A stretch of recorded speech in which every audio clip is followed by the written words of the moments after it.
Okay so hello and welcome guys, welcome back to ओमनिबल्स। This is Hardeep Malik और आज हम डिस्कस करने वाले हैं कि आपका पोर्टफोलियो का रंग लाल किस लिए है एंड ये कब तक रह सकता है। राइट, तो अभी देख लेते हैं। देखो, मेन चीज़ क्या है यहाँ पे कि अगर कोई चीज़ इरेशनली अगर काफ़ी ज़्यादा चढ़ चढ़ जाती है तो थोड़ा थोड़ा बहुत अगर गिर भी जाती है तो कोई बड़ी बात नहीं है। जैसे कि मान लीजिए कि 2023 से आप देखोगे या फिर 2022 से आप देखोगे तो काफ़ी ज़्यादा अच्छी यहाँ पे इसने रैली दिखाई है। जैसे मान लीजिए ये तो चलो आप कंसोलिडेशन पीरियड आप मान लीजिए तो 18,000 से अगर 26,000 जाती है तो उसके बाद अभी तक तो हाफ रिट्रेसमेंट भी हुआ नहीं है, तो ठीक है, इसमें कोई डरने की बात नहीं है। बस क्या कई बार क्या होता है, हमारे स्टॉक्स जो होते हैं थोड़े ज़्यादा गिर जाते हैं, बट लेकिन ऐसे ही एसएमई आईपीओ जो होते हैं या फिर एसएमई या फिर स्मॉल कैप मिड कैप होते हैं तो वो चढ़ते ही बड़ी जल्दी हैं कि डबल जल्दी हो जाते हैं और आधे भी जल्दी हो जाते हैं। तो इसमें आपके लिए कोई ऐसा नहीं है कि आप कुछ नई चीज़ें समझ के इसमें पैसा बनाओगे। थोड़ा स्टमक होना चाहिए एंड फंडामेंटल्स पे बिलीव करना चाहिए। अगर कंपनी अच्छी है तो फंडामेंटली वो आने वाले टाइम में रिफ्लेक्ट होगी ही होगी, उसमें कोई ऑप्शन नहीं है। तो मल्टीपल्स जो है पी जैसे कुछ कुछ स्टॉक्स के 50 या 60 पे थे तो अभी वो नॉर्मली करेक्ट हो गया, अगर 25-30 आ गए हैं तो इट्स फेयर इनफ। तो वापस से जब लेकिन एक साइकिल कंटिन्यू होगा तो वापस से वो चीज़ ऊपर आ जाएगी। इसमें अभी तक कोई कह नहीं सकता कि ये किस टाइम पे ऊपर आएगा। जैसे मान लीजिए यहाँ पे टॉप बनाया, अगर आप टेक्निकली यहाँ पे एक लाइन ड्रॉ करके देखो तो यहाँ पे शायद थोड़ा, हाँ, तो यहाँ पे अगर आप लाइन ड्रॉ करके देखोगे तो पहले जब तक ये रेजिस्टेंस अभी तक हम ब्रेकआउट नहीं कर देते तो 23,600 का लेवल, जैसे मान लीजिए कि अब यहाँ से रिवर्स होता है तो जब तक 23,600 का लेवल ये ऊपर नहीं जाएगा तो तब तक मैं बुलिश टेरिटरी इसको नहीं मान सकता फिलहाल के लिए। राइट, तो लेकिन अभी बहुत ज़्यादा बेरिश भी इसको हम नहीं कंसिडर करेंगे, क्योंकि ऐसा नहीं है कि बेरिश मार्केट जो होती है वो आप शायद जैसे कोरोना के टाइम पे था या फिर ये वाली मार्केट हुई, बिल्कुल एक तेज़ी से वो मार्केट नीचे गिरती है। जैसे मान लीजिए नैस्डैक अगर आप देखोगे, एनक्यू का मैं आपको चार्ट दिखा देता हूँ, तो नैस्डैक में उतना फॉल नहीं आया है क्योंकि देखो ग्लोबल जो वॉर है तो उससे भी काफ़ी फ़र्क पड़ रहा है अभी, क्योंकि ग्लोबली टेंशन ज़्यादा है। भले ही वॉर रुकवाने की बातें ट्रम्प कर रहा है कि हम यहाँ पे वो गाज़ा वाला भी वॉर रोक देंगे और उसके बाद फिर रशिया वाले भी कुछ अल्टीमेटम दे दिया, लेकिन जो टैरिफ्स उसके आए हैं उसकी वजह से ग्लोबली थोड़ा एक अनसेटलमेंट है, क्योंकि बाहर वाली चीज़ें एक अगर महंगी बिकेंगी तो फिर वो अमेरिकन कस्टमर ज़्यादा लेंगे नहीं, तो फिर वहाँ पे एक्सपोर्ट्स जो होंगे बाकी कंट्रीज़ के वो भी थोड़े कम हो जाएंगे। राइट, तो इसलिए इंडिया में भी थोड़ा ये हर्ट होएगा। देखते हैं अभी किस तरीके से रहता है। और यहाँ पे आप देखो बेरिश मार्केट इस तरीके से होती है, इस तरीके से एटलीस्ट अभी तक फॉल आई नहीं है, तो वो जब आएगी तो फिर हम थोड़ा सोचेंगे कि हाँ पे निफ्टी भी थोड़ा सा बेरिश हो गई है। राइट, तो अभी एक बार निफ्टी को फिर से देख लेते हैं कि अभी के लिए थोड़ा एक बेस फॉर्मेशन मेरे ख्याल से यहाँ पे हो गया, थोड़ा मेरा नेट स्लो है। तो मेन बात देखो गाइस यही है कि घबराने की कोई बात है नहीं इसमें। कई बार क्या होता है, आपने अभी जैसे कोरोना के बाद से मार्केट देखनी स्टार्ट की है मेजरली, अगर मान लीजिए यहाँ पे 100 लोगों ने ये वीडियो देखा तो मैं मान के चलता हूँ कि 98 लोगों ने प्री कोरोना में मार्केट देखी नहीं है। तो उसकी वजह से कोरोना में फॉल आया, वैसे ही आप समझो कि थोड़ा सा ये तो फिर भी स्लो एंड स्टडी फॉल आया। उस टाइम तो हमने 70% पोर्टफोलियो भी डाउन देखे हैं अपने।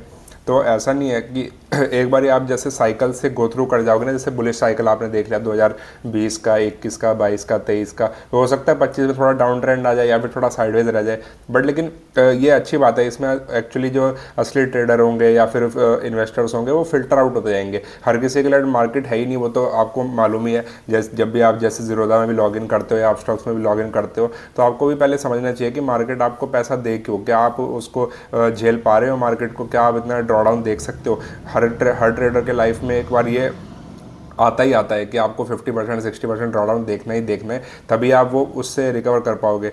राइट, तो ये साइकिल्स जरूरी हैं। इस साइकिल्स में ही जो थोड़े वीक इन्वेस्टर्स या वीक ट्रेडर्स होंगे वो फिल्टर आउट होते जाएंगे, एंड यही एक मार्केट का नियम है। क्योंकि देखो आप जैसे किसी भी प्रॉप ट्रेडिंग फर्म में भी आप जाओगे, जैसे मान लीजिए 10-11 में कोई लोग आए होंगे किसी फर्म में, तो उसके बाद आप देखोगे एक या दो ही लोग बचे होंगे। तो वो इसलिए आए क्योंकि जो सारे ट्रेडर्स होते हैं 10 साल की मार्केट साइकिल को सर्वाइव करना इट्स वेरी डिफिकल्ट। तो सिमिलरली ट्रेडिंग को आप थोड़ा अगर लॉन्ग टर्म में लेके चलोगे तो रिवॉर्ड्स भी इक्वली उसके अंदर रिवॉर्डिंग करियर है, तो वो तभी हो पाएगा जब आप उसको सर्वाइव कर पाओगे। अगर आप ऐसे सोचोगे कि भाई हाँ ठीक है नीचे आ गया अब मैं कुछ क्या करूँ कि लॉस बुक कर लेता हूँ, लॉस बुक कर लोगे तो भी आप कहाँ जाओगे। अगर कंपनी पे फंडामेंटली भरोसा है तो थोड़ा वेट करके तो देखो। और इसलिए ऐसे टाइम पे ये बड़ा इंपॉर्टेंट हो जाता है कि आपके पास अदर सोर्स ऑफ इनकम भी हो। अगर आप प्योरली इसके ऊपर रिलाई कर रहे हो एंड प्योरली आप इन्वेस्टिंग ही कर रहे हो तो आप इट्स वेरी डिफिकल्ट, मतलब आपके पास सेविंग्स होनी चाहिए तभी आप ये चीज़ सर्वाइव कर पाओगे। And another important thing is कि यहाँ पे आपके पास डेट नहीं होना चाहिए। आप किसी की लेवरेज लेके, इसलिए बोला जाता है कि वो आप ना करें। देखो आपने अगर ये वाले मार्केट फेज देखा है, जैसे मान लो 2024 का साल हो गया, काफ़ी अच्छे से मार्केट चढ़ी थी, 23 में भी काफ़ी अच्छे से चढ़ी थी, तो आपको हमेशा लग रहा होगा यार ये लोग ऐसी फालतू बोलते रहते हैं, लेवरेज मत लिया करो, यहाँ से ये मत किया करो, वहाँ से वो मत किया करो, पर लेकिन सारी चीज़ें अब आपको रियलाइज़ होंगी। तो अब ये वाला एक मिस्टेक्स करेक्शन का टाइम है। तो 20, 21, 22, 23, 24 आपने देख लिया, तो 25 में एक बार थोड़ा सीख तो लो, सारी चीज़ें मार्केट आप सीख लोगे, ब्लेम गेम थोड़ा कम करोगे। इसी टाइम पे अब जैसे मान लो टेलीग्राम ग्रुप है मेरे, टेलीग्राम ग्रुप पे जैसे शायद 7-8 लोगों ने ग्रुप छोड़ दिया, तो ये और अच्छी बात है, क्योंकि वो हमारे काम के लोग थे नहीं। तो देखो कम्युनिटी में ऐसे ही रहता है कि आप धीरे धीरे आपके ट्रेडर्स एक साथ बुलिश मार्केट में ज़्यादा आते जाएंगे, उसके बाद वापस से जब बेरिश मार्केट आती जाएगी थोड़े कम होते जाएंगे, तो वापस से जब बुलिश मार्केट आएगी फिर उनको लगेगा कि यार अब यहाँ पे पैसा है, सारा यहीं पे है, तो आपको उसके हिसाब से देखना पड़ेगा। तो देखो घबराने की कोई बात है नहीं।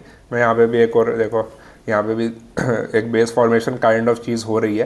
देखो इसके नीचे मुझे नहीं लग रहा कि इसके नीचे जाना चाहिए, क्योंकि इसका मतलब ये है कि बीजेपी एक तरीके से चली गई है वापस से, तो मतलब फंडामेंटली कुछ रॉन्ग है मार्केट्स में।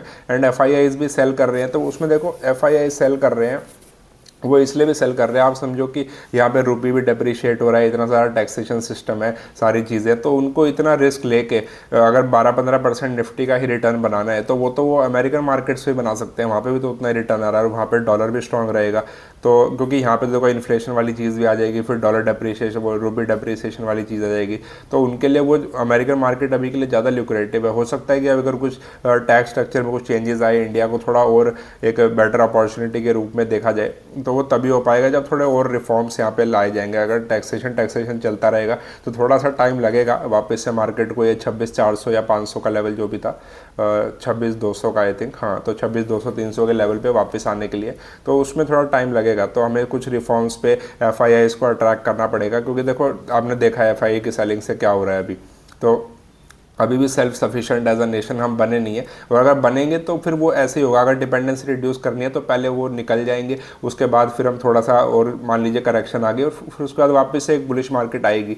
तो इंतजार करके शायद देखो सारी चीज़ हो जाएगी। आपके पास स्टमक होना चाहिए उस चीज़ को झेलने के लिए, and other source of income में फोकस करो, या फिर जैसे मार्केट में बहुत सारी चीज़ें हैं, आप कहीं पे फंड रेजिंग के लिए कुछ कर सकते हो, कुछ कंपनीज के आईपीओ लाने के ट्राई कर सकते हो, थोड़ा नेटवर्क बढ़ाने का भी ट्राई कर सकते हो। तो इस चीज़ों पर आप एक रिफ्लेक्ट करने की बात है, ये भागने की बात नहीं है कि आप मार्केट को नहीं पैसा निकालो भागो, आज के बाद मैं कभी आऊँगा ही नहीं। तो जब मैं लिख के दे रहा हूँ, जब वापस मार्केट 25,000 पे आएगी, फिर आप वही पैसा डालोगे, तो 23,000 पे आपको सस्ता नहीं लग रहा, लेकिन 25,000 पे सस्ता लगेगा आपको डालते हुए।